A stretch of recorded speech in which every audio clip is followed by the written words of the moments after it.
You also participated in something that I've seen more than a few times, Jiminy Glick's and La La Wood. Can you tell me a little bit about that project?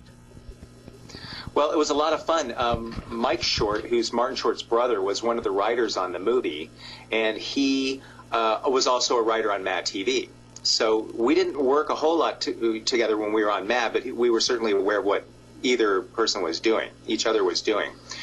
So when Marty had this idea of doing a little animation within his movie, Jiminy Glick and La La Wood, his brother Mike said, you ought to call Corky. So we worked it out, and it was really a lot of fun working with those guys. Marty's a really funny guy in person as well as on screen, and a very nice, personable individual who, we just had a good time. It was a really good time working with those guys.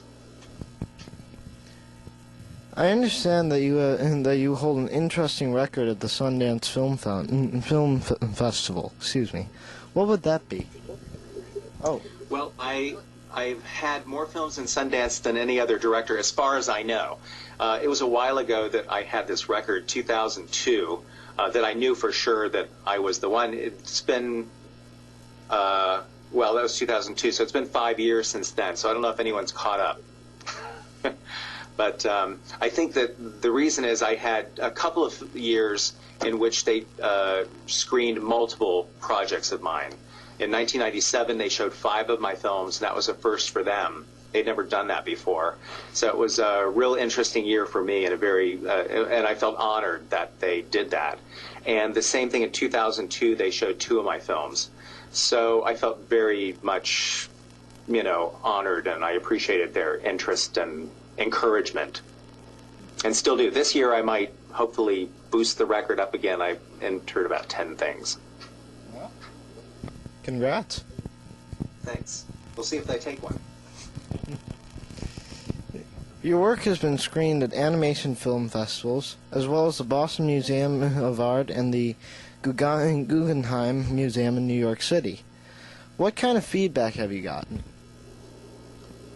Well, I think the museum shows were the most were highlights for me, because I think of myself as an artist more than a television producer.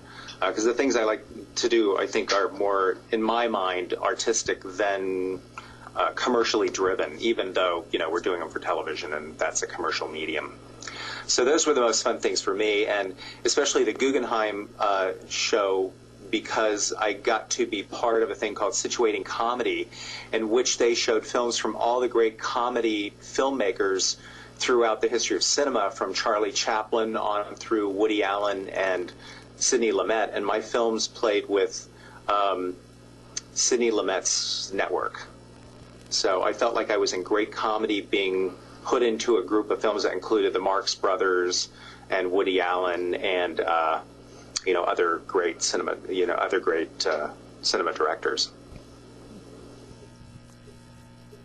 As we approach the holidays, I should mention not only your infamous Christmas parodies available on your DVD through website, www.spacebassfilms.com, but you also have taken the madness one step further on a line of Christmas cards. Would you like to talk a little bit about that? Well, every time I would set up one of these shoots, there would be some interesting still photography to be had in there. So I would always take the opportunity to play around with those sets and usually send out Christmas cards that I created myself. And then I looked back and I said, oh, well, look, I have about, a dozen or 2 dozen images here that could be Christmas cards for anyone. So I decided to make them available. Well, thank you very much. Thanks a lot, Colin.